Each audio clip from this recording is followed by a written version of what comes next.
এই পৃথিবীতে ভালো মানুষ যেমন আছে তেমন খারাপ মানুষও আছে।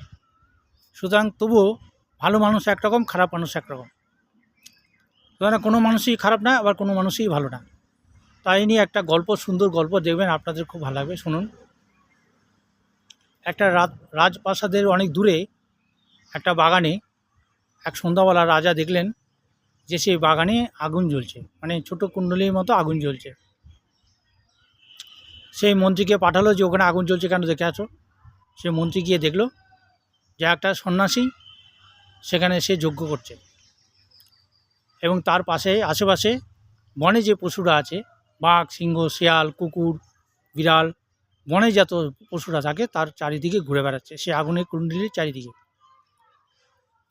রাজামশাই তার সন্ন্যাসীদের বলল, তাদের অন্যান্য সদস্যদের, মন্ত্রীদের বলল যে আমি ছদ্মবেশে যাব, বুঝতে দেবে না যে আমি এখানকার রাজা, তোমরা আমার সঙ্গে চলো।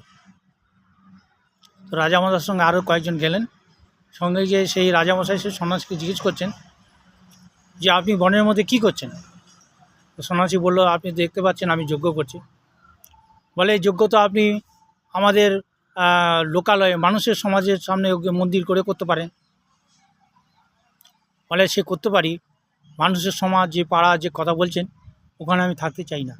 তো রাজামশাই বলছেন, কেন? বলে, তার কারণ হচ্ছে, বলে আপনি দেখতে পাচ্ছেন না যে আপনার আশেপাশে সব বাঘ, সিংহ, শিয়াল ঘুরে বেড়াচ্ছে, তারা যে কোনো সময় তো আপনাকে আক্রমণ করতে পারে।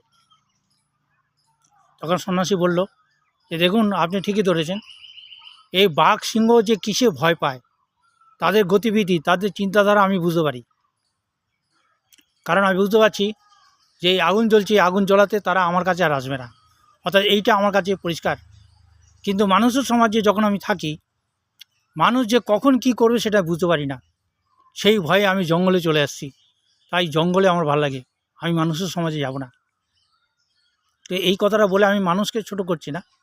তাদের যুক্তি হলো যে মানুষ যেমন ভালো আছে সেমন ভয়ঙ্কর আছে, সেটাও বোঝা যায় না, সেই সন্ন্যাসীটা বুঝতে পারেনি। সেটা শুনে রাজামশাই চলে এসেছেন এবং তিনি সত্যিই ভাবতে শুরু করেছেন। আপনারা ভাবুন, আমি কাউকে খারাপ বলছি না, ভেবে দেখুন।